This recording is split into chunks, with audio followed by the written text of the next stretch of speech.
Gonna join the adventures of the Magical Space Pussycats, exploring bookish horizons and having in-depth lady chats.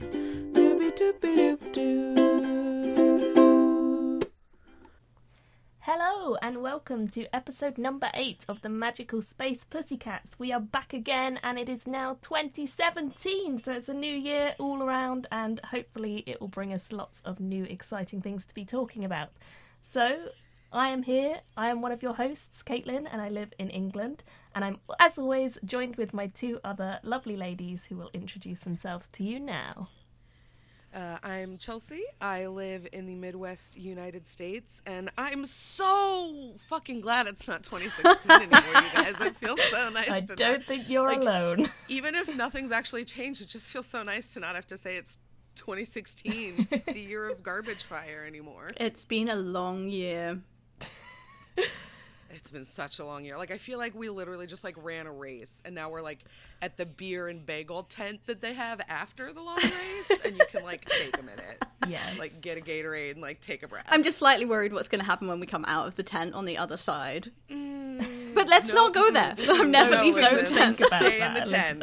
Stay in the tent for just a little bit longer. Yes. Give it, like, one day in the tent, and then we'll fight on the other side. Yes. But, like, one day. Because we're here to talk about favorites. We're here to talk about the things that we really liked in 2016. Because, like, there was stuff, even amongst all the not-so-great stuff, there were favorites and good things. There were many good things in 2016. Yeah. So we have agreed on doing three of our favorite books from 2016, and then a bonus round. Because we need a bonus round. Can be, yeah, and it can be another book or another piece of media or whatever, you know, we feel like recommending to you going into 2017. Yes, so, because we were all very traumatized by trying to pick just three. Yeah, very traumatized. I feel like most multiple book people can understand that. I have 23 things on my list. Yeah, I feel like Kaitlin had to do the most cutting down. I read the most came in, books. like, mildly prepared, and Kaitlin had to, like... You do know that that's 1% of what I read. 1%. That's Kaitlin, 1%. I just... No. Like, it's hard for me, Chelsea. I should have been allowed 30. Yeah, Oh, yeah. God. Comparatively, like, really, that is what she's got. That's sad. Yeah. I literally came here with, like, 3 things. Well done. So, Well done. Just to, you know, get some perspective. I've narrowed of what's it down. going on. We'll do 3. I can manage Okay. it. Okay. Shall we do Well, in that case, should we do one in turn? round? Yeah. Yeah. Should we do a round robin let's style? take Do you turns. want to go first, Kaitlin? Do I want to go first? Oh my gosh, Yeah. the pressure. Okay.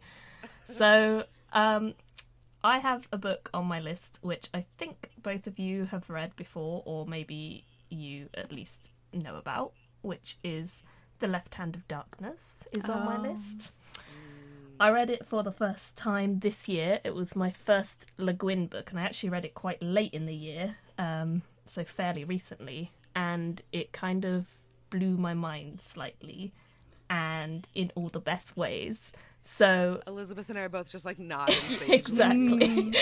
So it's like, I have known about her for so long, and I've had the Earthsea series by her? I've had that on my shelf for ages, and all I kept hearing was bad things from people. They were like, it's not that good, and I was like getting really turned off her as an author, even though I've never read anything. It's all in my head.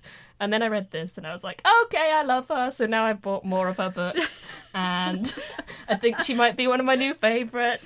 So... I feel like I'm sitting here just nodding, being like, welcome, young Padawan. Welcome. Yes. Exactly. Welcome to the tribe. And I do feel like I'm, like, welcomed in, because it seems as though she's one of those authors that, like, lots of people love and know, and, like, you like, know. when you are a fan, like, it's a very good fan community, and just a good lesson in, like, not listening to some of the things people tell you. Yeah. Like, you should always try something for yourself, because it might work for you. I mean, her science In a fiction good definitely way, does. so. I haven't tried the fantasy, but Yeah. I'm definitely going to now. So. But I feel like reading her books, like, especially for the first time, if you went for Left Hand of Darkness, I started with Wizard of Earthsea, and it was good, but when you come to the Hainish cycle and you, like, jump in, and it is an experience. Yeah. Mm-hmm.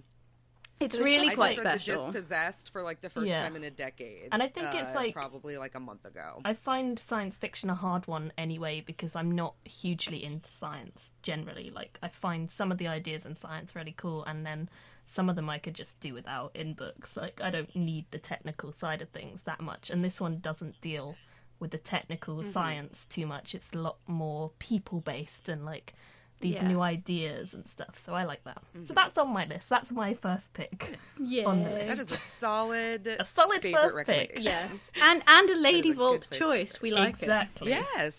Very Wanted much to so. stay on the themes. Who's going next? Do you want to go, Elizabeth? Yes, now I've can. sipped my tea. Okay. Yes. So timed that impeccably. yes.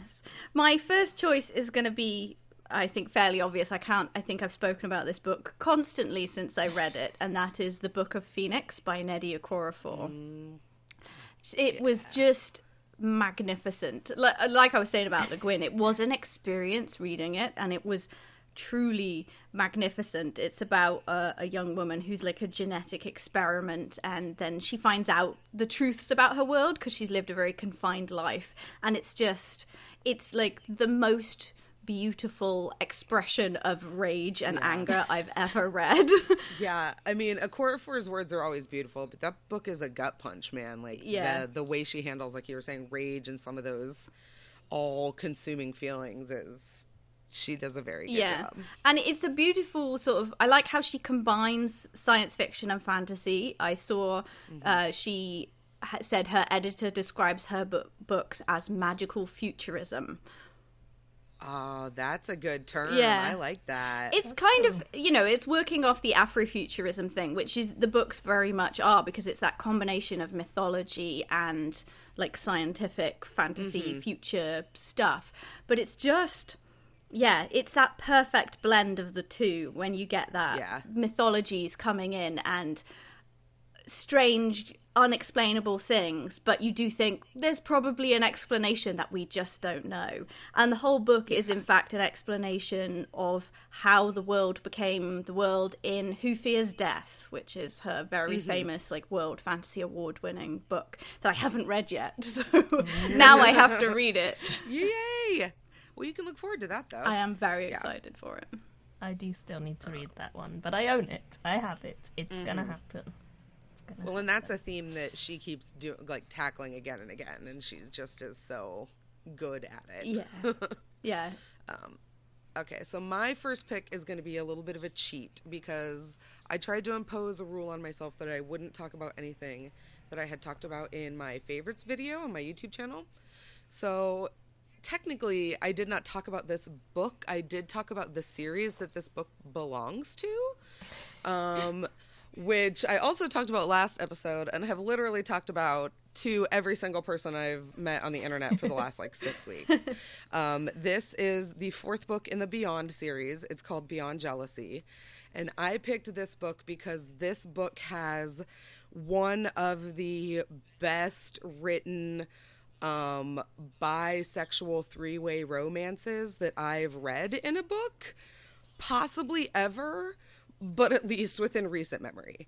There is an extra layer of complication to handling relationship dynamics when there are three adults involved, especially when two of them are the same gender. And so this book manages to tackle that alongside conversations about masculinity and femininity and feminism, and just, it's all so good. And Kit Rocha just wraps it all up in leather and tattoos, and it's just it's really hot and really intelligent. And so while I would recommend the whole series in general, the Beyond Jealousy specifically was one of my favorite books in the series. So that was where I read up first. to. So yeah, that was to say it comes right after the first three bundle, which is why I kind of feel bad, but I always want to tell people I know it's a lot to ask to read 3 whole books, but just do it and read the fourth one because the fourth one is so good. Well, the first 3, to be fair, are A, free, and B, take about an hour each. You can swallow those books. They're just ooh, nom nom nom nom nom. Oh yeah. They're so easy to read and just compulsive almost, because it's got that arc of romance, but also the drama of the world that they're living in. There's shit happening, and also it's really hot. Yeah. So yeah, it's surprisingly easy to just devour them. Yeah, so it's the only one that I had to buy, and I was, happy to do so after getting 3 for free. And you're into the world and the characters then, so it was good. It was interesting to finally see like a romance universe deal with polyamory, like because I'm not deep into romance. I haven't read tons of it, but it was just nice to see that because I've not come across it before. So. Yeah. Although I wasn't as enamored as you are. That's fair, and I will own that. I fell for those books real hard, so full caveat. I am looking through lenses of unabashed adoration. So, all right, what's next on your list, Caitlin? What's next on my list is really hard because I've been staring at my list the whole time you two have been talking, and I'm like, which ones do I go for?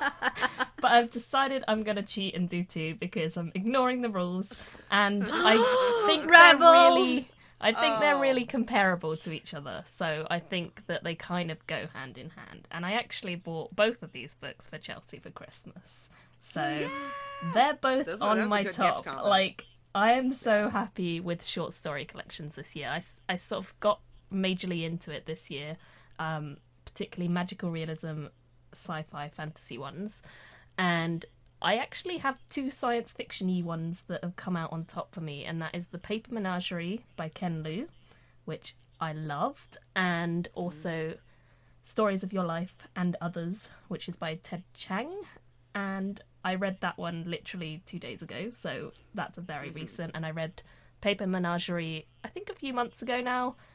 Both of them were just breathtaking. The science in those books, I said to you guys earlier, I don't really like technical stuff, but they are technical and emotional and beautiful, and every story is like magic. It's just so good. Every single story. And I don't often read collections where I love every story, because there's always a few that you're like, it was alright. But this one, I think, or both of them, I can say that there wasn't a story in there that I didn't like. All of them I liked, and most of them I loved. So it was just marvellous. Absolutely marvellous. So I'm going to say those 2 and cheat and do 2 all at once. But I would recommend both, and I think they're amazing. So you should both read them. I know you haven't either, Elizabeth, so both of you should just read them right now. Well, you did get me The Paper Menagerie, so I'm taking it as a hint. So.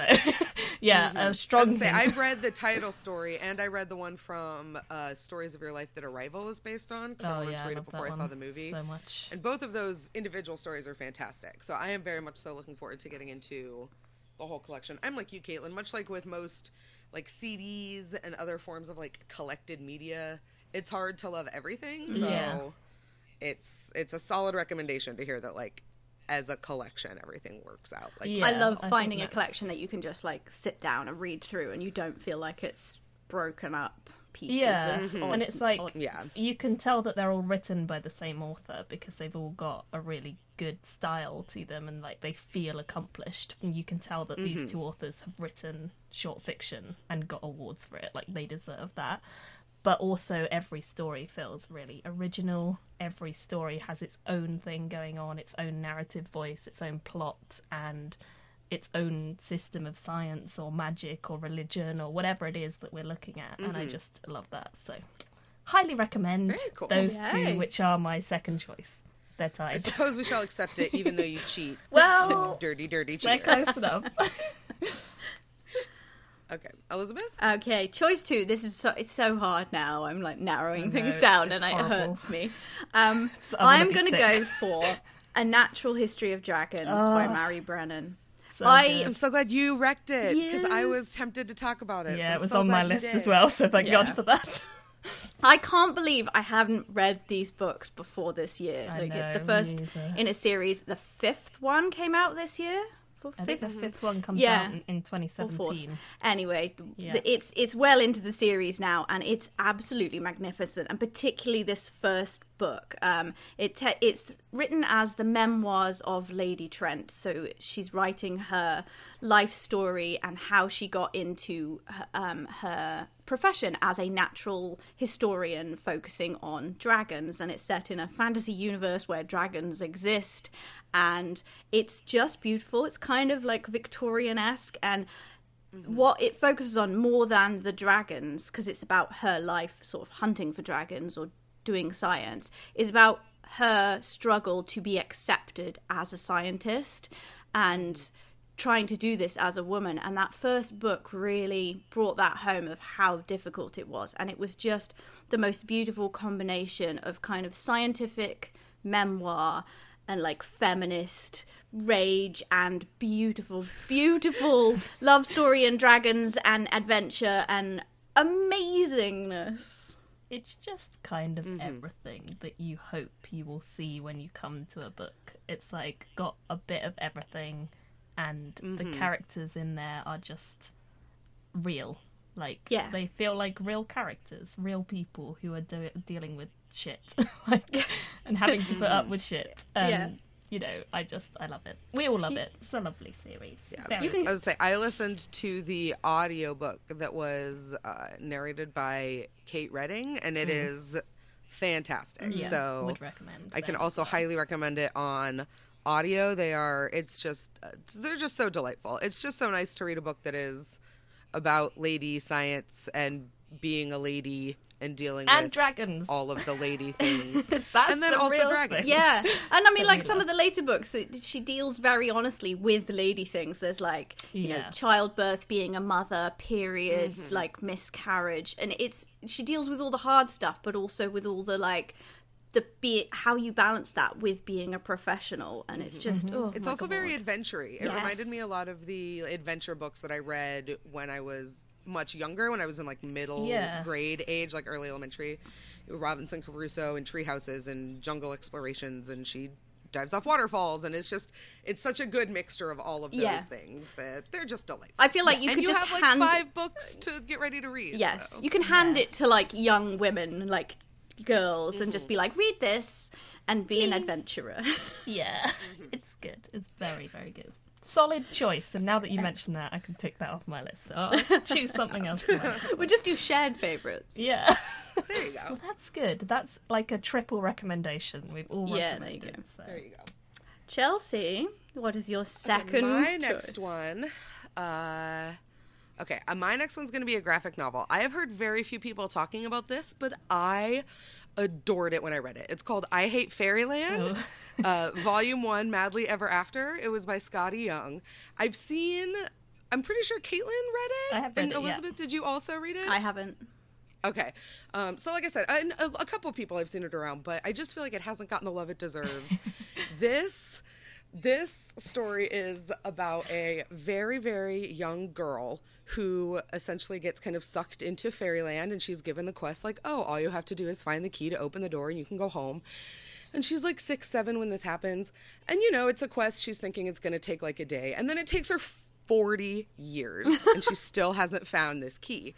So she has been aging, but her body hasn't because of the magic of Fairyland. So now she is this pissed off, potty-mouthed, angry, violent woman who just wants to go back to her real life, working her way around Fairyland. And she is murdering everyone and swearing up a storm, and it's all done in these bright technicolors and these bold lines. It's just, I really, really loved it, and I didn't really know what was going to happen going into it, but I saw the cover, and I knew with the art style that I had to pick it up. Yeah. So then I picked it up, and it was so, like, this is an adult comic book, like, with all the asterisks. You don't want to accidentally buy this for your kid. And yeah, like, it is actually looks like it would, yeah. The art style does look like it could be a kid's one, but it is actually called Fuck Fairyland, and you have to buy the I Hate Fairyland editions. You can get Fuck Fairyland editions over here as well, so yes. it's definitely explicit, let's put it that way. But, so, that is my recommendation. It's still an ongoing series. The single issues are still coming out. I think volume 2 they either are just out about to or have now, just come out with really volume 2. Yeah. I think there's a second trade volume that came out, but it's still ongoing. Definitely highly recommend. Definitely a fun one. Yeah, it's just really fun, and it just made me laugh out loud several times, and it's just horrible in all the best ways. It sounds fantastic, and it reminds me of one of my favorite things, which is like taking a traditional like fairy tale or myth or legend or whatever, and then just like questioning the shit out of it and being like, it reminded me a lot of that Diana Wynne Jones book where she talks about like traveling through fantasy books and how like the rules of fantasy work, but in like graphic novel form, because there's a lot of poking fun at like the quest narrative and like having to defeat your villains and accomplish certain things, and she's battling an evil queen, and it's highly enjoyable. Excellent. Good choices. Okay. All right, Kaitlin, this is your last official round recommendation 3 before the bonus round. Round 3. Okay, well, this one is a slight cheat as well, but it's also a great time to recommend this one because it's not out yet, but it comes out in January. And so it's coming out super soon, and you should all buy it because I bloody love this book. It's called Caravelle, and it's by Stephanie Garber. It is a YA fantasy book, and it's about these 2 young sisters who live on an island. This world is largely divided into islands. They're quite isolated. They don't really have a lot going on the island, a lot of prospects, and their father is abusive to them. He lost his wife and has since become very abusive. So they're kind of trapped there, and they just want to get away and live a life. Besides that, we also have this Caravelle that happens every few years or maybe every year, and it's this kind of travelling circus, travelling performance that happens never on the island that they're on. They hear about it every year because it's kind of this rumoured thing that goes on. And it's just like the most sensual, dark, deep, magical, mysterious kind of thing that goes on. It's really, really cool, and it completely reminded me of The Night Circus, which is not something I compare books to, because when I hear that a book is like The Night Circus, I'm like, I'm going to be disappointed by this book. I'm always eternally disappointed when people say The Night Circus, because I suddenly realise that they're not talking about Knights at the Circus by Angela Carter. Not the same. But I feel like magic and carnivals and circuses go so well together. Yeah, and I feel like it's one of those things that, like, I've seen it done a lot, but this book did it really, really well, and I loved the inclusion of, like, the abuse and stuff. Obviously, I don't like abuse, but I think it was handled really well in this book as a YA read, and I just think that it all worked really well together, and it was just kind of like going into this weird dream whilst I was reading it and like living in this world for a little bit, and I just adored it. I was just like blown away because I didn't really know what to expect when I went in. I kind of went in thinking this is going to be a bit shit, and came out and I was like, it was bloody brilliant. So I'm pretty sure it comes out really, really soon. It definitely comes out in January, so you should get it and read it. Well, I have the ARC on my shelf, so maybe I should get to it really soon. You should. I second this. So that's my third one, which is solid recommendation. A solid one that neither of you have read, but trust me, it's good.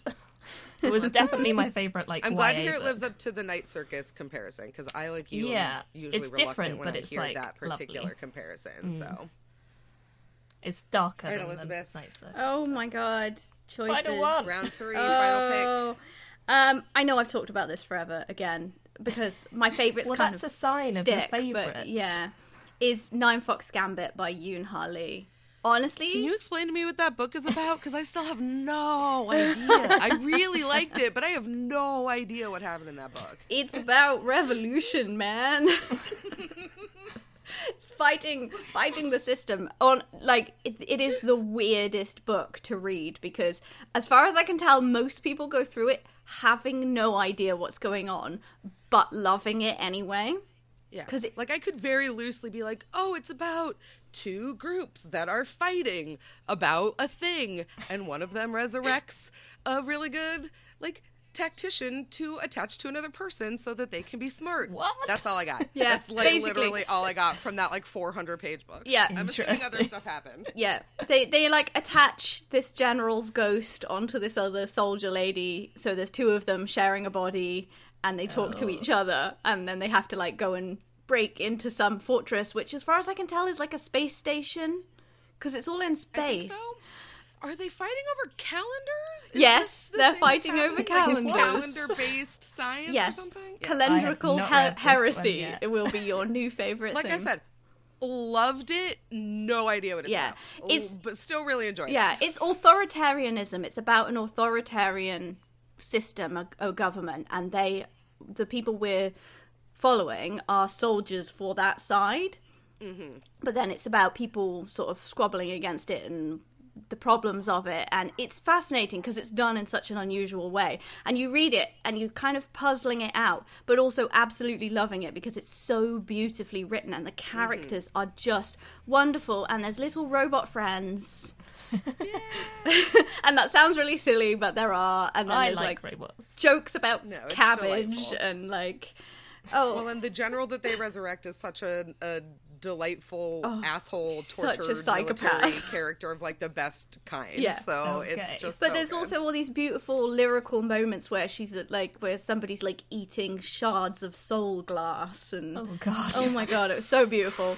But it's got all the elements: wonderful characters, beautiful writing, incredible political, like, just wonderful, like, compared to the political climate at the moment, it just makes you want to be like, yes, I am inspired. Yes. It supports your need to be inspired by the current mood. So I love it, and everyone should read that it. One, isn't there? Is there a second one? Yeah, there's another it's one. It's like mid. I'm hoping it's one of those things where, like, when we get to, like, the more books that come out and the more actual, like, you know, obviously information that's revealed, it will start to.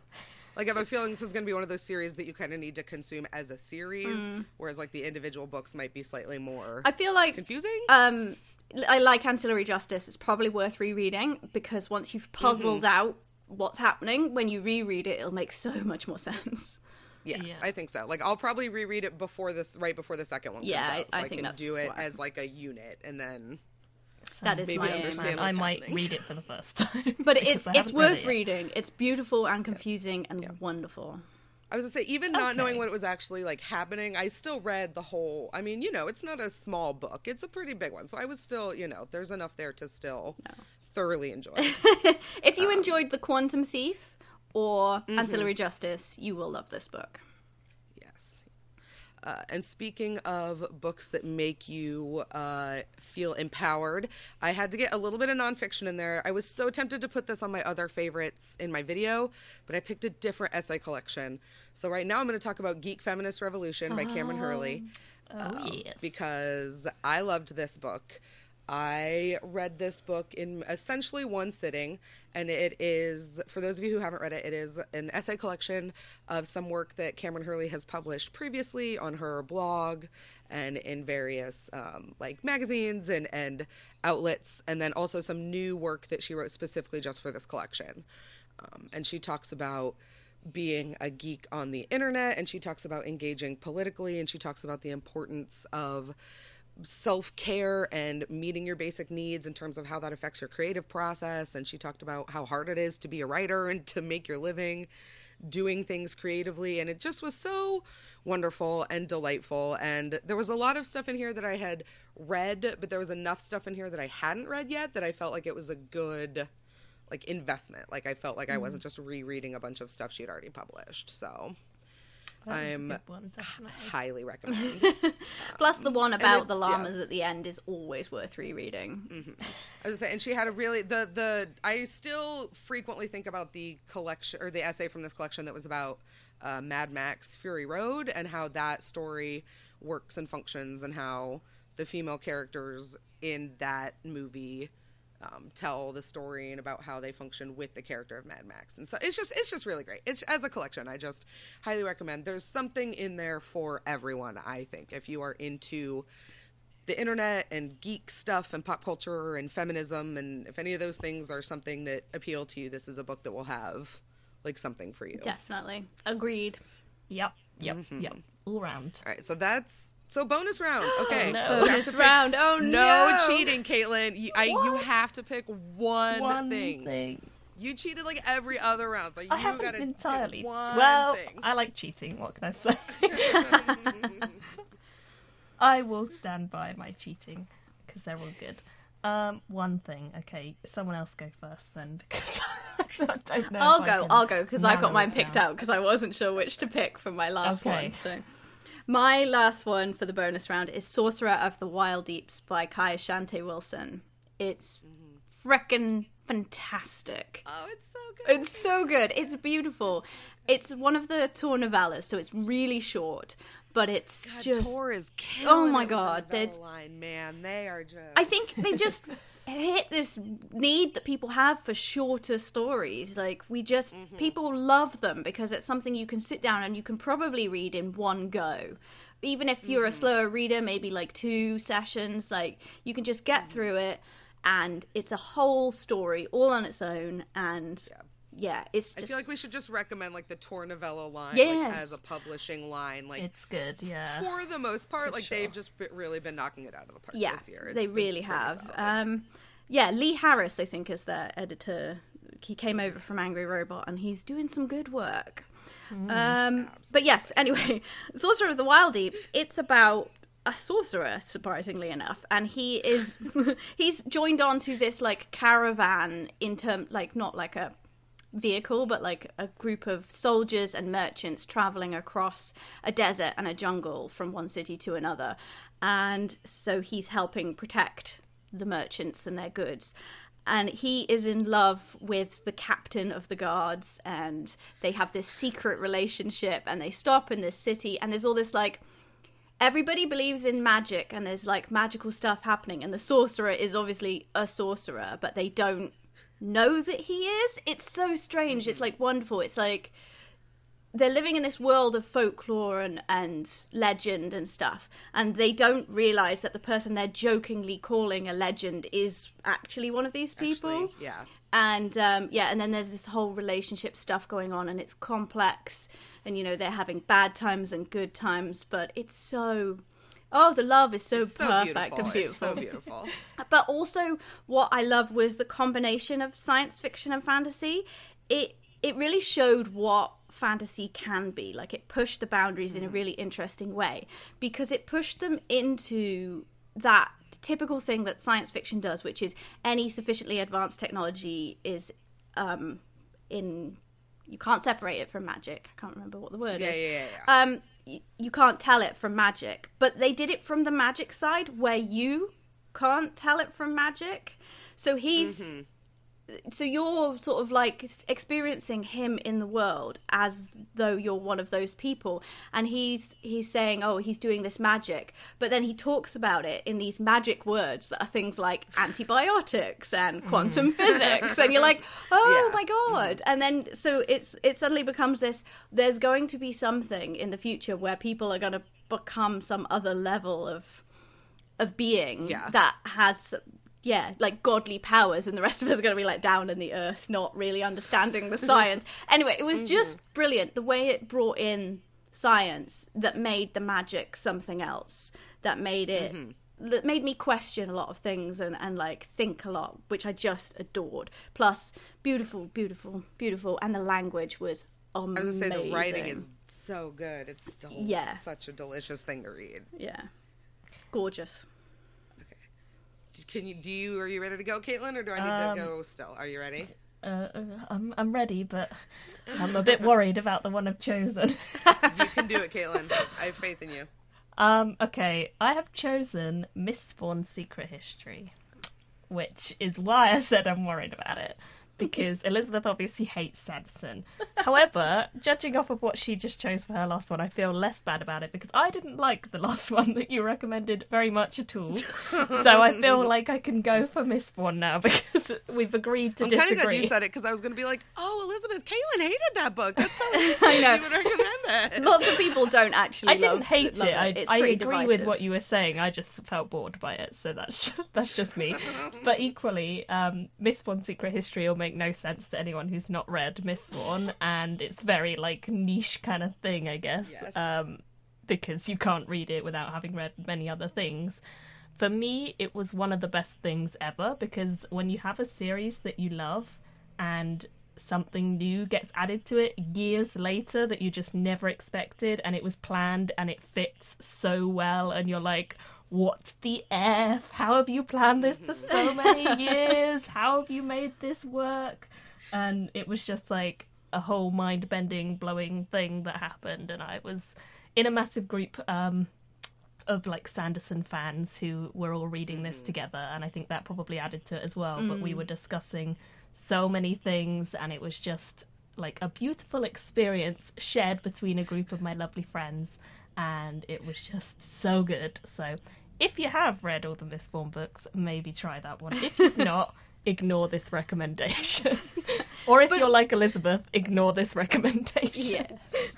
But also, I think it's a recommendation to read things with people or join in group reads or like, you know, Goodreads groups or whatever, because it's such an amazing experience, and that's like part of why we do this podcast. Like, it's just, you get so much out of chatting about something or experiencing something with other fans or other people. Especially in that scenario where you know it's already a thing you all love and have in common, and so you can just share how nice it is.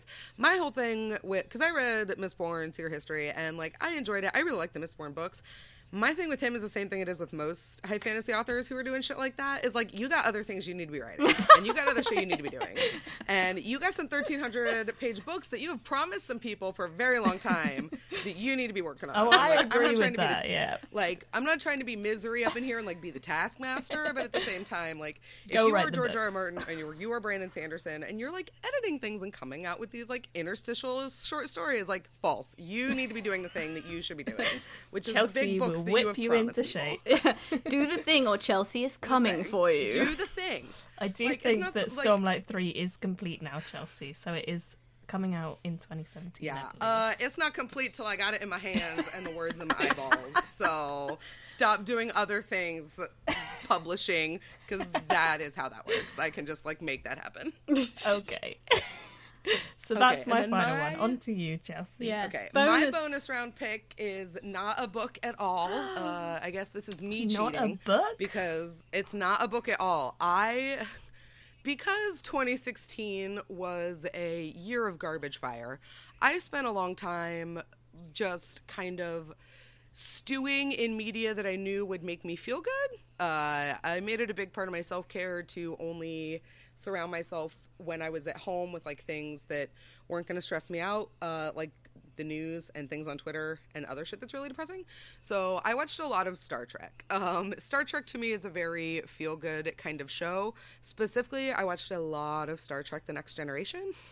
Anyone who knows me at all knows that I have a really deep and probably borderline unhealthy love for Will Wheaton and everything that he has ever put his hands on ever.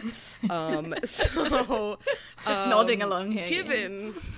Given that there's not a ton of that in terms of, like, visual media in between Stand By Me and TNG, and then, like, tabletop, there's, you know, a pretty sizable gap in terms of, like, visual media there. I spent a lot of time rewatching TNG.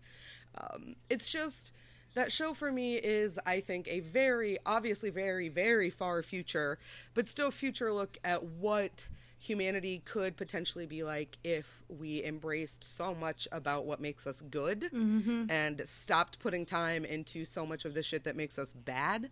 It's a show that gives me a lot of hope, but also inspires me to be better at a lot of things and to try and act more rationally and with more patience and kindness to people who are different than me, which I feel like in the upcoming years is going to be a really important skill to have and is going to be, like, a worthwhile life lesson to learn. So, you know, I mean, plus Jonathan Frakes is really hot and Patrick Stewart looks, like, really good in those skinny pants that they have to wear as part of their uniform. So, like, several layers of good things all happening here. Yeah. I can 1,000%, 100% agree with Chelsea, because I am a huge TNG fan, and I can honestly say that it has inspired me to improve and change my life multiple times, and I have the big Star Trek tattoo to prove it. But yeah, it's just beautiful. It's this ideal. It's not idealized, but it's a positive view of what we could be, but that does not shy away from the complexities. So the way I've always heard it described is, like, Star Wars is that rebellion thing where you can get behind it and you fight the evil. But then Star Trek is what happens afterwards. What happens when you've fought and you've won and you are the dominant power? What are the ethical complexities that you have to deal with? What do you still have to fight for? What do you still have to deal with? And it's just wonderful because it can inspire you on a personal level and a political level. And it's just so, it can be all of those things, and at the same time it's this really fun, episodic romp through space. They do a really good job of balancing some of those deeper issues with, like, then Q will come along and just like be a dick and fuck around with people just to like because he can. Or because he's all powerful. Or they do time travel episodes and have to dress up. Yeah, or like Picard just decides he wants to be a detective in the 1930s, so he goes on the holodeck and like fucks around for an episode. Those are actually my least favorite. Not gonna lie, I usually skip those episodes. Just full confession. I know, but I mean, I'm just saying, they're my least favorite. The Times Arrow with the time travel is literally my favorite episode ever. It's good stuff.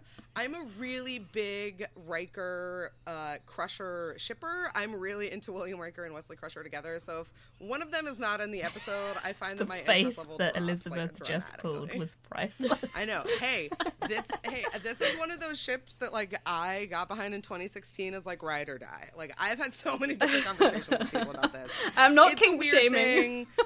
It's like no. Hey man, no kink shaming there. It's just one of those things where, hey man, cheers, 2016. It was one of those things, guys. It's just, what are you gonna do? Yeah, it happens. It happens. And that is the perfect note, I feel like, to wrap up our 2016 favorites on. I think we have one more thing that we need to talk about. Oh, we do, but that's a 2017 thing. No. What? No. What else did we do in 2016? We started this podcast. Oh, we did. Yeah, that's true. This is a favorite. Yeah. That's a good choice. Bonus favorite. Elizabeth and I are both like, what? What are you talking about? What else happened that was even remotely good in 2016? God, how can you have another thing? Oh, man. We did. We started it. That's a nice thing. And we've done well with it. And we have each other, and we have a thing. We've kept it going despite the fact that we're in 3 countries, I suppose, and like different time zones, and it's a real struggle sometimes, but we love doing it. It's good fun. So, yes, let's move on. It will bring us many good things in 2017. So let's, I guess, switch gears and go currently. Do we want to talk about what we're currently reading, and then we'll talk about what's coming up for February? Yeah. Okay.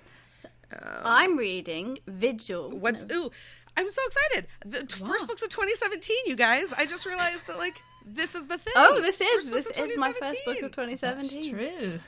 So, okay. My first book is Vigil by Angela Slatter. So this is the first book in her new series, which is the Verity Fastbinder series.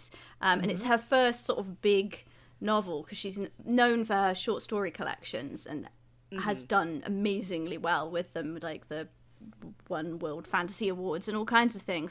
And I met her at Nine Worlds convention, and she was so lovely, and she gave me a copy of her book, and I've just started it, and I'm like 3 chapters in, and it's so much fun. It's an urban fantasy set in Brisbane in Australia, and there's like all kinds of, she calls them the weird, and it's like all different supernatural creatures. So there's like vampires and like Medusas and fawns and everything all together, all living in a kind of secret version of the world. I like the idea of fawns.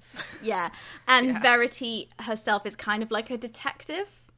And she's going to investigate like this mystery of like lots of kids have gone missing and what's going on, and so far it's really exciting, and her writing is fantastic, so I'm excited for it. Sounds good. I do have that one, so maybe bump it up. Should I go? I guess I can go next. You go. My husband and I have a tradition of watching really bad 80s movies on New Year's Eve. The last couple years they've been Tom Cruise picks, but this year we watched Point Break, the seminal Patrick Swayze, Keanu Reeves surfing bank robber classic. If you have not seen it, I'm going to cheat and double bonus round recommend Point Break, and that you remedy it and go see it immediately. I have seen it. It is fantastically bad. So good. Don't see the new one. The new one is, we're not going to talk about that, but the 80s classic is I feel like it's Oscar-worthy cinema right there is what we're talking about. But watching that reminded me that I have an essay collection on my shelf that's called Life Moves Pretty Fast, The Lessons We Learned from 80s Movies and Why We Don't Learn Them from Movies Anymore. Oh, So I've heard about this. It's by Hadley Freeman. And she looks at several, basically, pop culture kind of hits 80s movies and talks about the lessons that they taught us, and then also looks at movie culture and how movie studios and movie production has changed so that, like, we don't get movies like The Breakfast Club and Dirty Dancing anymore. We get, like, Transformers 8000 and, Captain America fights the giant space lizard or whatever the hell it is that we're still doing with superhero movies. Good time. So it's just really good. And so I'm like 30 pages in. The first chapter is on Dirty Dancing, and it talks about dirty dancing and abortions in Hollywood. So, like, my jam, like, times a million. I'm really looking forward to getting into it. She talks about all the 80s movies that I love, and there's even a couple that she talks about that aren't my favorite. She talks about The Lost Boys and, like, Weird Science. I love those movies. I know you do. I know you do, darling. And I like them, too. They're just not my favorite. I was a John Hughes side of the 80s spectrum, which is just a little bit different from, like, that. They're just, like, different paths of the same tree. But yeah, so that's what I'm currently reading, and it's, just some nice light nonfiction about things that I really love. So it seemed like a good way to start off the new year. Lovely. That does seem like a good way to start off the new year. Caitlin. What do you have, Kaitlin? Okay, well, I have 2 books that I'm reading because I'm always reading more than one, as we know. Cheater! I'm gonna keep cheating. This is my episode where I cheat, okay? So I have the book which is called The Adversaries, and it's by David Hare. It's a YA series by David Hare. He is the author of the Moontide Quartet that you, if you know me at all, know that I fucking loved. Like, absolutely adored it. So this is his YA series, and it's all about reincarnation and battling gods and, like, second lives and third lives, and it's really cool. It's definitely not, like, inspired by Western culture in any way, and I really like that, and it's set in India, so that's pretty cool so far. I'm like a third of the way into that one, and then I'm also listening to Between Two Thorns, which is the first book in the Split World series by Emma Newman, and it is narrated by Emma Newman, so I'm freaking loving it. It's so good. That's a good choice. She's so lovely. Yeah. I love her. She is great. So, it's narrated by her. I'm loving it. It's about a Fae kind of civilization, and there's, like, a girl who's being hunted. She's tried to get away from her Fae family, and they're trying to hunt her down and stuff, and then there's this man, and things are going on, but I think it's kind of urban-y fantasy, so I haven't really read any urban fantasy, and I was kind of just feeling like getting some urban in, and I decided to go with that one. Plus it has a very, very beautiful cover, which I also very much like. Lovely. Oh, that's pretty. They cannot see that on the radio. I know they can't see it. That's okay. We'll put pretty. a picture of it in the show notes. We'll make sure you guys can see it. Very pretty. So those are the 2 things I'm currently reading, starting off the new year in style. Wonderful. And then, so going ahead from here, obviously this is our January show, so we will return in February. We are starting off with a science fiction book because we read fantasy and then did nonfiction, so we were back to science fiction in the rotation. So for our first official Magical Space Pussycats read of 2017, we are going to read Foreigner by C.J. Cherryh, originally published in 1994. Basically, it is a first contact story. It is about a spaceship that crash lands on a hostile alien planet that is inhabited by a sentient alien race, and so we follow them through their interaction with the aliens and the evolution of these kind of 2 cultures as they come together and clash and how all of that happens. So yeah, badass lady author and space aliens. Ooh. Sounds right on brand for us, I think, for the first read. I'm excited for it because I've read Down Below Station by Cherryh, and it was so good. It was like really interesting. Some bits I still think of like to this day, and it was a fair few years ago that I read it. Like, I can still remember lots of bits of it, and I think that's a good sign. Yeah, that bodes well. So if you want to join us let us know that you're going to be participating. Tweet us, leave us comments, whatever you want to do. Yes. But yeah, definitely join us, because that'll be a fun one, I think. We'll all be reading it over the month, so you can tweet one of us and somebody will be reading it. Plenty of time, and one of us will be reading it, and we'll be happy to talk to you guys about it.